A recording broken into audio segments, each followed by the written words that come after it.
Salve, salve família, eu sou o Michael Rizzi e esse é o programa Nazária. E hoje é dia da gente dar aquele nosso rolê semanal pelas periferias do Brasil, conhecendo os projetos que vem fazendo a diferença nas comunidades. Então chega junto e vamos bater aquele papo Nazária, conhecer os projetos que vem promovendo direitos para essa população e, óbvio, vamos homenagear mais um cria da Zária, uma pessoa que pra gente é mais que especial e tá no corre e na luta por essa causa. Chega junto porque o programa de hoje tá só começando. A favor da comunidade que espera o bloco passar, ninguém fica na solidão, embarca com suas dores pra longe do seu lugar. Segundo dados da Associação Brasileira de Gays, Lésbicas, Bissexuais, Travestis e Transsexuais, cerca de 20 milhões de brasileiros se identificam como pessoas LGBTQIAPNA+. Embora esse quantitativo represente 10% da população brasileira, as políticas de promoção dos direitos dessa galera ainda enfrentam grandes desafios para serem de fato efetivadas. E é por isso que no Papo Nazária de hoje a gente vai conversar justamente sobre isso, sobre os avanços e os desafios enfrentados na busca desses tais direitos. Então chega junto e vamos bater aquele papo Nazária.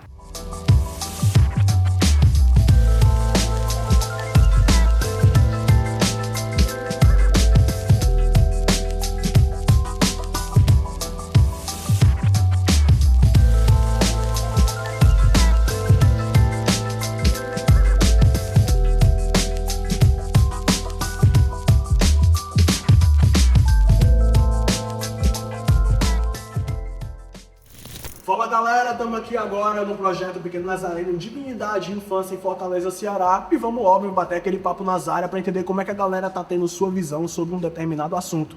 E o assunto dessa vezada, que a gente vai trocar essa ideia com vocês, é sobre o orgulho LGBTQIAPN+.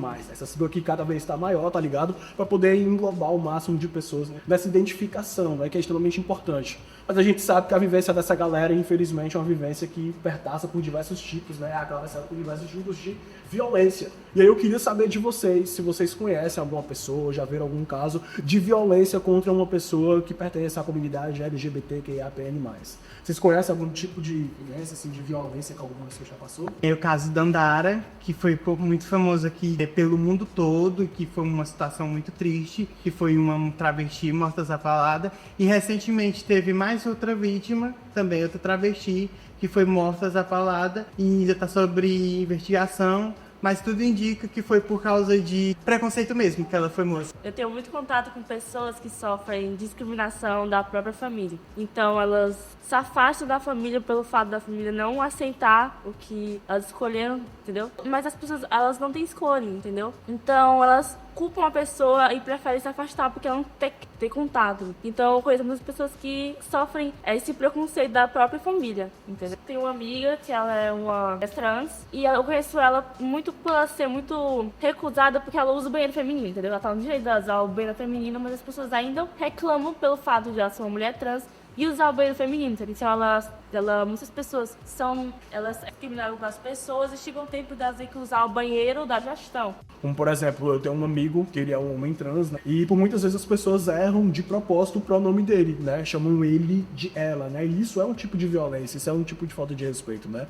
Também tem uma outra amiga também que é trans e é muito comum a galera ver que é uma mulher, pô, com todas as características, né? Como a gente chama a feminilidade presente ali, mesmo assim a galera insiste em chamar ela de ele, né? E isso é um tipo de violência. Né? Você não respeitar, né? O mesmo nome da pessoa, por mais simples que seja, é um tipo de violência. E galera, agora eu quero saber de vocês se vocês conhecem os direitos que essas pessoas têm. Eu digo direito mesmo através da lógica da legislação mesmo, assim, tipo, o que é lei por direito que essa galera tem. Vocês conhecem quais são os direitos que a comunidade LGBT tem? Essas pessoas têm direito de ir e vir para onde elas querem, sem ser importunada. Mulheres trans têm o direito de usar o banheiro feminino, principalmente mulheres trans, porque tem muito ainda esse preconceito de que mulheres trans não podem usar o banheiro feminino, sendo que já fez a transição, tudo e tal. Galera, né, como vocês não sabem tantos, eu vou falar aqui alguns pra vocês, até anotei pra não esquecer, né? Por muitas vezes a gente não consegue entender o que é esse direito de fato, né? Mas aí é como o amigo tava falando, tipo assim, às vezes o direito, e a amiga também trouxe, né? É o respeito do nome social, né? Hoje, toda instituição pública, ela tem que respeitar o nome social daquela pessoa, né? Por mais que não tenha sido mudado a documentação de fato, é uma lei federal e aquele nome ele precisa ser respeitado, né?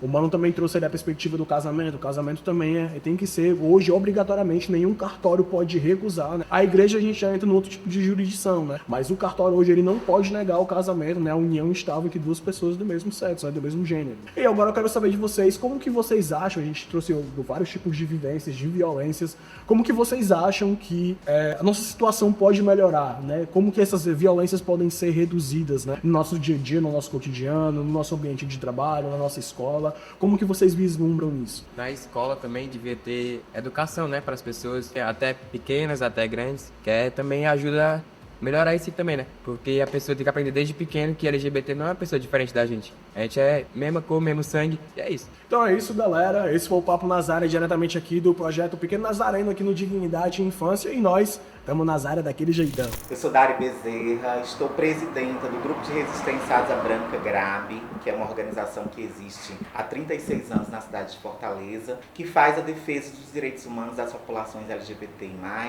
Mas a gente hoje vivencia um cenário com o advento da extrema-direita, né, mundialmente falando, né, que esse cenário ele reverbera aqui também no Brasil. Então, assim, ao longo das décadas, dos anos, né, os movimentos sociais, principalmente o movimento social LGBT, né, tem pautado a defesa das políticas públicas, né, para o melhoramento de vida das populações LGBTs que estão em situação de vulnerabilidade há centenas de anos, né? Isso reverbera sobretudo sobre as pessoas trans e travestis, que são as pessoas mais vulneráveis. Nós tivemos vários avanços, né? Por exemplo, há 6 anos, a partir do Supremo Tribunal Federal, nós tivemos...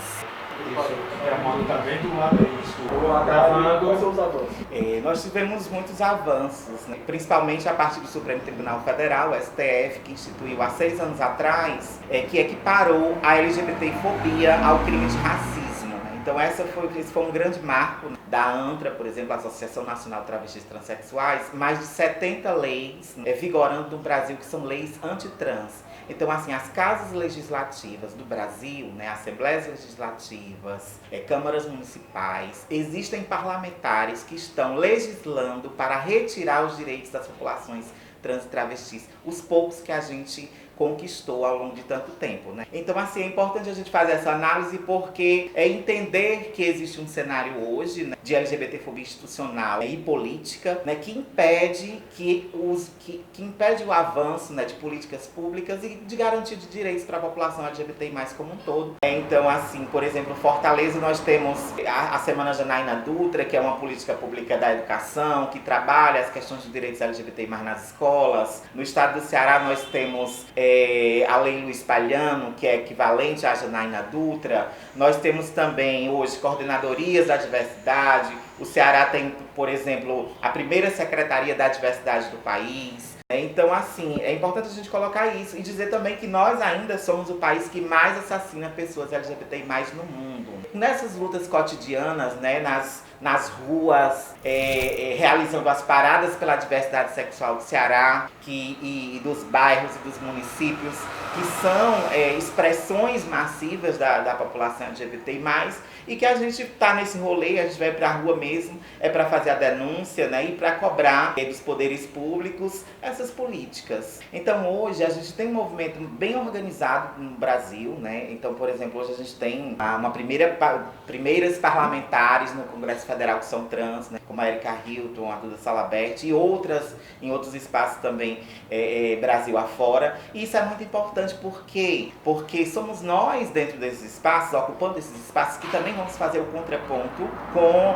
os parlamentares, né, de extrema direita, né? Então, nesse sentido, existe essa articulação, existe uma articulação nacional de organizações nacionais como o GRAB, como outras Brasil afora, que fazem esse trabalho cotidiano nos seus espaços e minimamente também, enquanto organização social, nós promovemos, né, projetos, ações que venham a transformar um pouquinho a vida das populações trans travestis. Então, assim, é não só esperar as políticas que virão, né, cobrar as políticas que virão nos governos, né, que a gente necessita, mas também realizar algumas ações, né, que a gente julga importante, que são importantes para as nossas populações também. Para obter indicadores e dados oficiais sobre as violações dos direitos da população LGBTQIAPN+, no Brasil, acesse o site do Observatório LGBTQIAPN+, através do link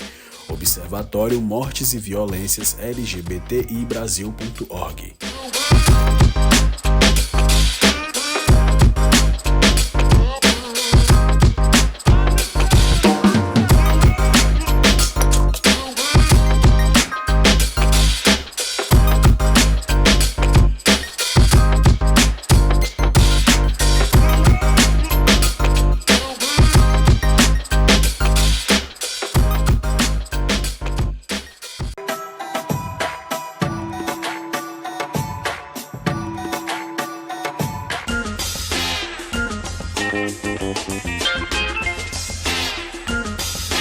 Apesar dos muitos e importantes avanços que tivemos nos últimos anos, vocês estão ligados que boa parte da população LGBTQIAPN+, ainda enfrenta grande desafio para ter acesso a direitos fundamentais, como educação, saúde e trabalho. E infelizmente, para essa galera, a caminhada na busca de uma vida mais justa, igualitária e livre de preconceitos ainda é longa. E é nesse cenário adverso que muitas organizações comunitárias e entidades da sociedade civil se fazem fundamentais na busca e na promoção desses tais direitos. Então chega junto e vamos ver se corre gerando nas áreas.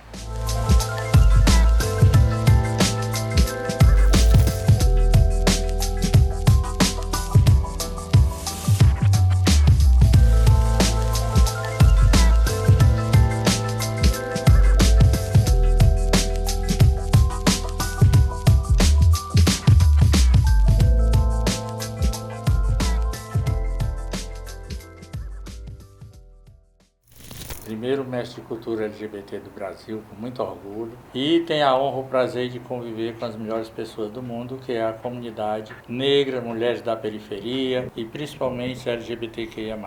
Todo ponto de cultura que ele nasce, ele já é um ponto de cultura, uma lapinha, um teatro e tal. E daí a gente tem toda uma escadinha para subir, né? E hoje nós somos o primeiro pontão de cultura LGBTQIA+, que era o que era antigamente, que eram as entidades guarda-chuva. Então hoje nós temos vários municípios que são filiados ao nosso pontão e outros pontos, como o Pontinho de Cultura Espaço de Brincar, e a maioria, todos eles são reconhecidos pelo Ministério da Cultura.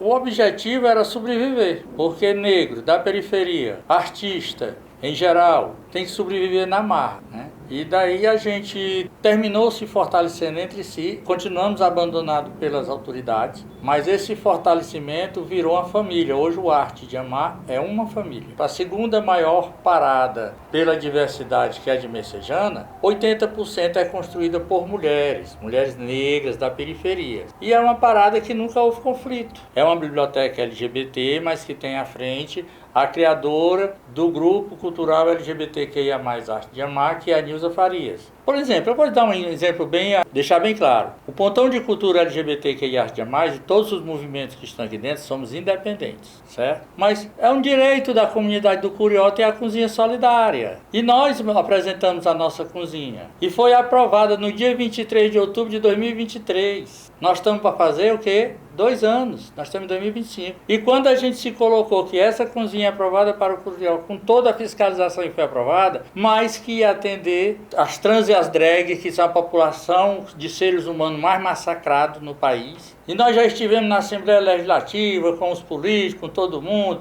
políticos daqui da área, vamos resolver a cozinha. O povo tem fome, meu amigo, e nunca foi resolvido. Então, lutar a gente luta, né? E arduamente, incansavelmente. Eu passei de 2016 até o final de 2023 lutando contra o câncer. Nunca faltei um compromisso, nenhuma reunião, reivindicando os direitos da nossa comunidade, da nossa população, né? Sou da cultura desde os 14 anos. Vamos fazer a felicidade, pessoal. A cultura é a alma da vida.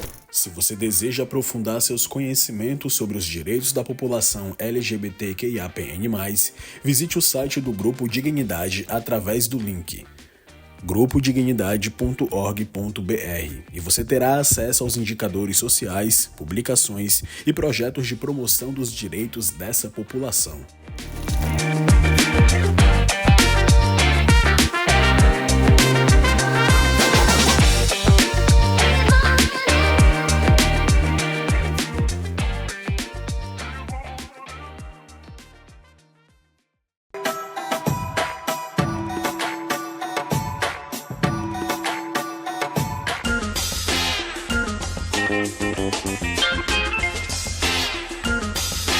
A luta por direitos humanos exige coragem, determinação e principalmente o compromisso de pessoas que dedicam sua trajetória de vida na luta e na defesa dos mais vulneráveis. E agora a gente vai conhecer uma dessas pessoas, uma mulher forte, guerreira, uma travesti que disse não às migalhas que o governo e o sistema lhe reservava. E conformada com a situação de vida de pessoas LGBTQIAPN+, ela viu na educação uma porta de entrada de ocupar lugares de decisão e assim lutar pelo direito e pela vida de seus pares. Então é com muito orgulho e gratidão a gente apresenta para vocês agora mais uma cria da Zária.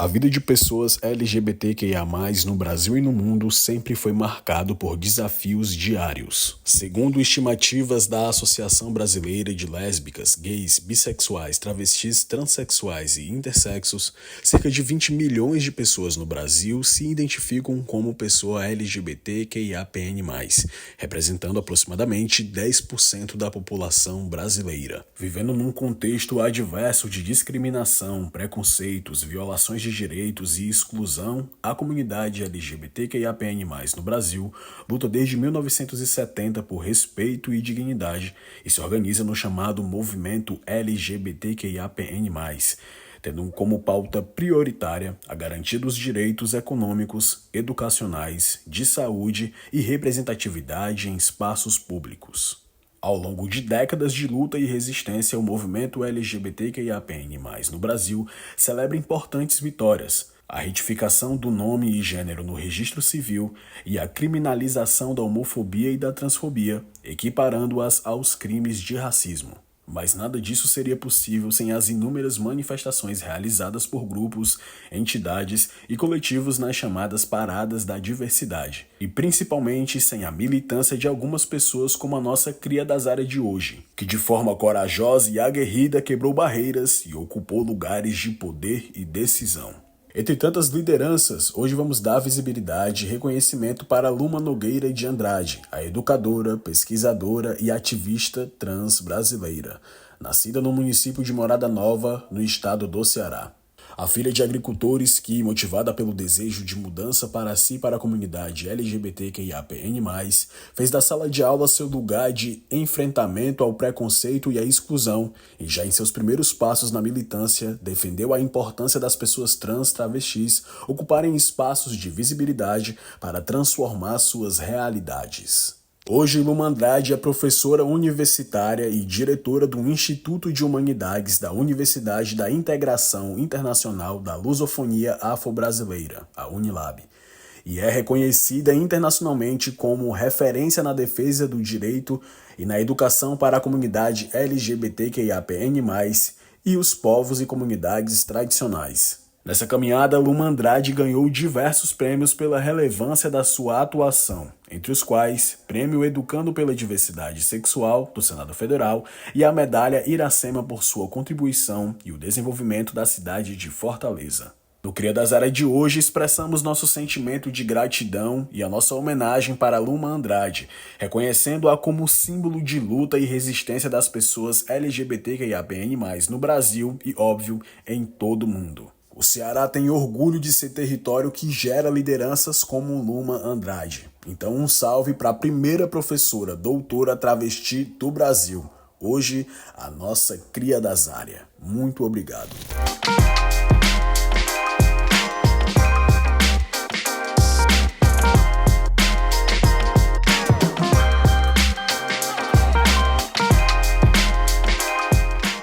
Então é isso, família, o Nazaré de hoje vai ficando por aqui. E se você curte o nosso programa, eu te convido a conhecer as redes sociais da Associação Beneficente O Pequeno Nazareno. Lá você vai encontrar as reprises do programa Nazaré e também outros projetos que são desenvolvidos pela associação. É só você entrar no site opequenonazareno.org.br, no Instagram OPN_oficial ou no Facebook O Pequeno Nazareno. E não esquece, se você tem algum tipo de crítica, sugestão para fazer pra gente do programa Nazaré, é só entrar em contato através do e-mail que tá aparecendo aí na sua tela.